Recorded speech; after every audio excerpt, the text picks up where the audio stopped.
Bebang si Igop! Uy! Ginagawa mo, ba't ang dami mong pera? Saan galing yun? Huwag kang mag-alala, Ate Bebang. Hindi to galing sa korupsyon o sa earthquake management projects, no? Eh, saan naman galing? Baka naman pinagkakakitaan dito. It's earnings from being an influencer. Wow! Sana all. Ang dami niya na. Ilan na?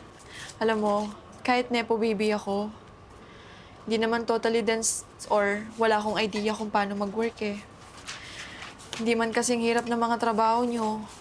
Pero to earn money, you have to work hard in a decent way. Tama. Something na hindi ginagawa ni Dad. Alam mo, siguro naman ginawa niya yun para sa'yo. Ew! Ako pa pala talaga ang naging dahilan why we had those evil things. Gusto ko na lang magpakain sa lupa eh. Pero, alam mo, nakakatuwa ka. Ang laki na talaga ng character development. Ganyan talaga. Anyway, itong pera, bayaran ng dapat bayaran. Buo yan. Sigurado ka? Yes. Talaga, ah. Yeah. Hindi ko mababalik to. Hindi, okay lang. Thank you, ah. Basta, yung iba dito, tipirin natin. Titipirin. Ano yun? Di mo alam? Joke lang. Siyempre alam ko yun. Oo, alam mo eh. Oo eh. Sige, mauna muna ako. Bayaran ko muna si Ate Marle. Ate Marle! Halika dito, may pera na ako. Sasampalin muna kita.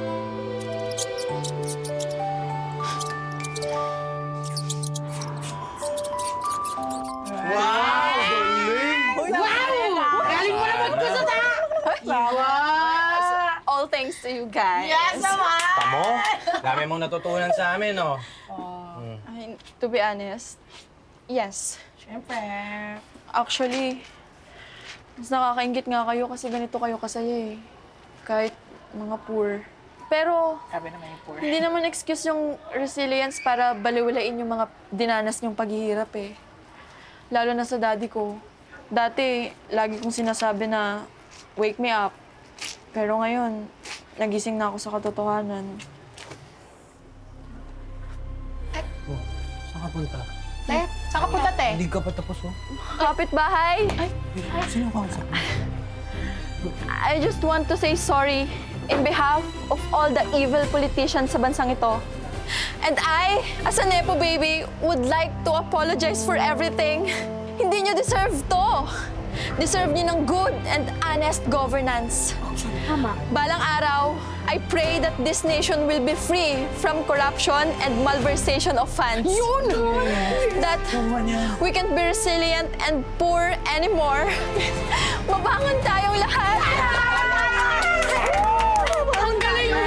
Sabi niyo naman ako!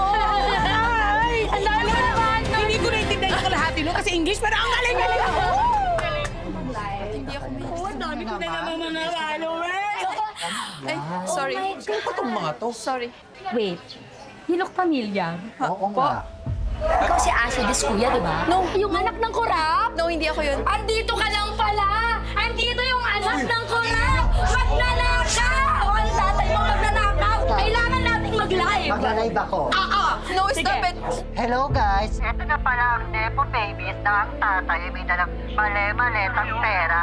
Kamusta? Naubos na ba ang pera ng tatay mo at nandirito ka? Huwag kayong mag-live, O please. naghihirap ka na? Guys, kinakarma na sila! Yes! Kinakarma na! Ano nangyayari dito? Ano ginagawa niyo? Baka naman ito ang mga kidnapper! Na-Stockholm Syndrome na ang Nepo Baby na ito! Nandito na guys ang kadumuko! Ano ginagawa na? Ano? Eh si Poroy nga, dati yung snatcher.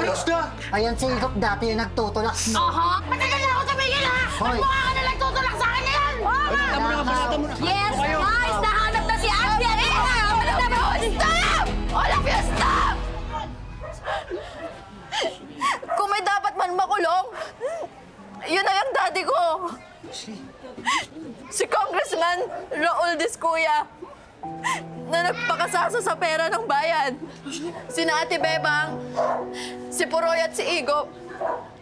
Kahit na mahirap lang sila, mas marangal pa sila kaysa sa mga nasa poder. Hindi nila kailangan magkamal ng mga pera ng taong bayan para lang mabuhay. Ang lumalaban ng patas, yun ang ginagawa nila araw-araw. Pero hindi ko maintindihan kung bakit patuloy silang nagdadanas ng hirap. Hindi katulad ko. Ng daddy ko at ng mga kurap. Nagpapakasasa. Ashley, tama na. Tama na, Ashley. Tara na. No, no, no, no. Ano gagawin mo? Dad, I hope you're watching. Dad, sumuko ka na. Dad, harapin mo lahat ng to. I'd rather us na nag-uulam lang ng labong kesa ganito. Nagtatago at nagnanakaw. Mas gugustuhin ko na lang maging mahirap kesa maging magnanakaw, Dad. Sawa na akong maging mahirap.